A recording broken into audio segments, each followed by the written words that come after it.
মায়া কাটাবো কেমন করে। মায়া এই শব্দটা বড় খারাপ, আবার এই শব্দটা অনেক ভালো।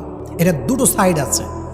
যখন আপনার একটা জিনিসের প্রতি মায়া লেগে যাবে, যদি এটা অতিরিক্ত পর্যায়ে হয়ে যায়, এক্সট্রিম লেভেলে চলে যায়, দ্যাট ইজ ভেরি ডেঞ্জারাস।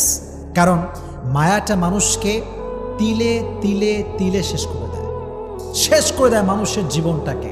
তবে মায়ার অনেকগুলো ক্যাটাগরি আছে। এক একজনের মায়া এক এক জিনিসের প্রতি।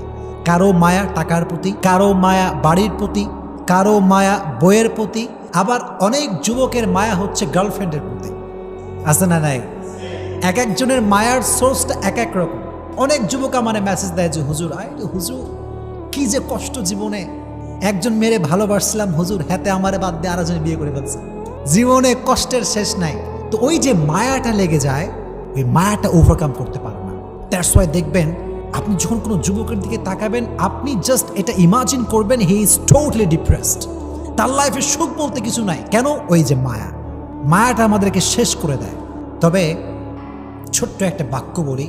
সেদিন আমি Tariq Jamil, one of the most famous scholar in Pakistan, even in the world, একদম বিশ্বব্যাপী একজন ফেমাস স্কলার, তার নাম হচ্ছে তারিক জামিল। উনি ওনার বয়ানে বলছিলেন যে इंसान ये बड़ी अजीब चीज होती है, किससे प्यार करता है, जो आज भी छोड़ सकता है कल भी छोड़ सकता है, जो आज भी धोखा दे सकता है कल भी धोखा दे सकता है, लेकिन जिसने कभी धोखा नहीं दिया और जिसे धोखा देना भी नहीं आता, जो कभी भी धोखा नहीं देगा, जिसने कभी नहीं छोड़ा और जो कभी भी नहीं छोड़ेगा, उस अल्लाह से प्यार नहीं करते, उस रसूल से प्यार नहीं करते। উনি বললেন যে মানুষ বড় আজীব প্রাণী, আশ্চর্য প্রাণী। কারে ভালোবাসে? যে আজকেও ধোকা দিবে কালকেও ধোকা দিবে, যে আজকেও ছাকা দিতে পারে কালকেও ছাকা দিতে পারে, তারে ভালোবাসে। ভালোবেসে জীবন যৌবন সব শেষ, এভরিথিং ইজ লস্ট। আজীব প্রাণী মানুষ। তো প্রিয় ভাইরা, যদি মায়া কাটাতে চান, দুটো টিপস অ্যাপ্লাই করবেন। আমার সঙ্গে তাকায় বলেন কয়টা টিপস?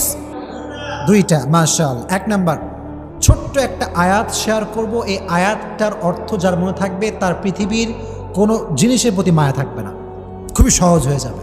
আয়াতটা কি? আল্লাহ তাআলা বলছেন, ওয়াসা আন তাকরাহু শাইআন ওয়া হুয়া খায়রুল লাকুম ওয়াসা আন তুহিব্বু শাইআন ওয়া হুয়া শাররুল লাকুম ওয়াল্লাহু ইয়ালামু ওয়া আনতুম লা তা'লামুন। সূরা বাকারা 216 নম্বর আয়াত। আল্লাহ তাআলা বলছেন, এই মনোযোগ দেন এদিকে, আল্লাহর আয়াত কত সুন্দর দেখেন। আল্লাহ তাআলা বলছেন, ও মাই worshipper, sometimes you like something and you want that from your heart, but I'm not going to give it to you. আল্লাহ বলছেন, বান্দা, মাঝে মাঝে কোনো জিনিস তোর এত বেশি ভালো লাগে, এত বেশি পছন্দ হয় যে মনে হয় এইটা না পাইলে আমার পুরো জীবনটাই শেষ হয়ে যাবে, এবং তুই ওইটাকে মন থেকে চাস যে আল্লাহ আমারে দাও। দিন রাত, তাহাজ্জুদ, মাগরিব, আসর, এশা, always you want that from your heart, মন থেকে চাস তুই। কিন্তু আল্লাহ বলছেন, I am not going to give it to you, আমি তোরে দিব না এটা। আল্লাহ দিবা না মানে? আল্লাহ বলে, বান্দা, তোর জন্য কোনটা ভালো হবে, কোনটা বেস্ট, কোনটা পারফেক্ট, এটা তোর চাইতে ভালো জানে একজন। তিনি কে? আল্লাহ নোজ বেটার দ্যান ইউ। আল্লাহ আপনার চাইতে ভালো জানে। ম্যান, আমার ডিসিশন ভুল হতে পারে, আমার চয়েসটা ভুল হতে পারে, কিন্তু আল্লাহর ডিসিশন ভুল হতে পারে? এত আসতে বলেন কেন? ভুল হতে পারে?